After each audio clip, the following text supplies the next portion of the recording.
What's going on YouTube? Twitchy back with some more Awaken Chaos action. Today's video is going to be a guide for Batwolf, specifically the Titan Icelands Sylvan Woodlands rotation during the water element. So as always guys, if you do enjoy this content, make sure you thumbs up and make sure you subscribe so you see my future videos, and let's get started.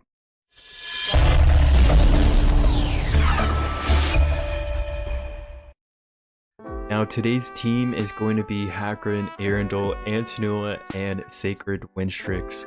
So first, let's take a look at Hakrin. He's really here just for mitigation as well as the max HP up buff.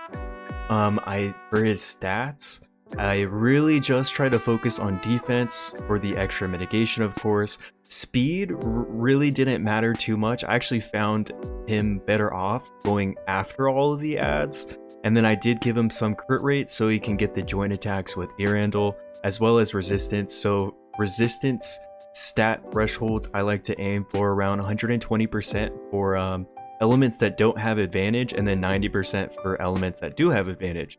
And then the sets, it's really not specific. I just kind of aim for stats.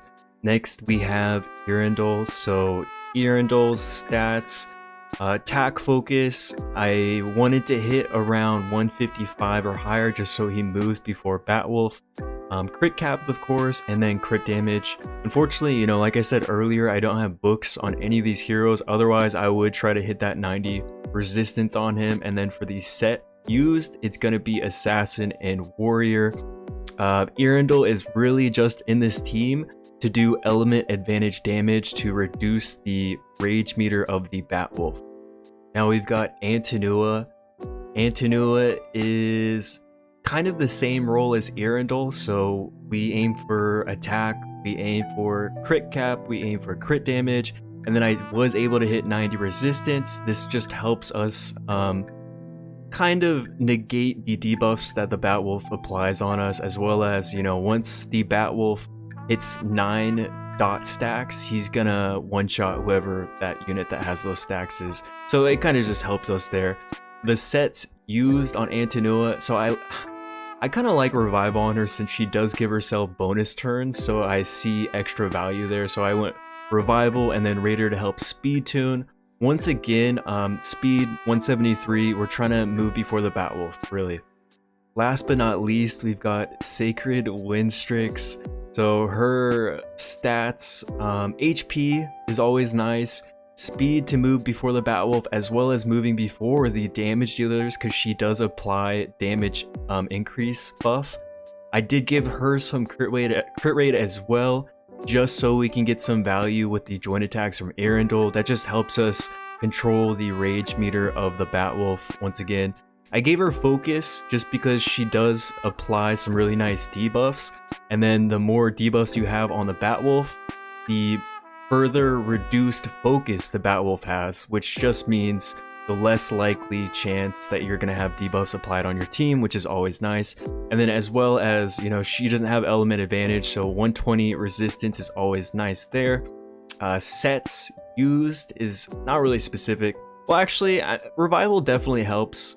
Guys, Revival is super OP in Batwolf, so if you haven't started farming Queen, I definitely recommend it. Revival just helps your team sustain without a healer. You know, you really don't need any hard heals whatsoever.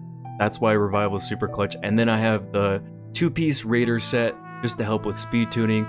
Once again, 174 speed just to move before the DPS, focus, resistance, and then Light Windstrix is actually super clutch for her role here. She applies buffs, she also cleanses debuffs. She's got another cleanse on her special, as well as defense up, which synergizes with Hakrin. And then her basic has defense down plus attack down. So Sacred Windstrix is so huge if you guys have her for this role. Now I do want to do a quick summary of the team's roles and spells used. So we're using Gaia's Renewal as well as Sundering Purgatory. And then Light Windstrix kind of does everything. She carries the team support wise. She's a debuffer, she's a cleanser, she is a healer, as well as a buffer. So Arundel and Antinua are going to be our element advantage damage dealers, and that's pretty much it. and then Hakrin is our mitigation. Plus he adds some nice damage with the joint attacks from Arundel, as well as him bringing the positive effect for us. So without further ado, I hope you guys do enjoy the gameplay. I'm actually going to pop out. I've already got the battle pre-recorded. So if you guys do enjoy the video, you guys know what to do. Like, subscribe, and then I hope I see you in the next one.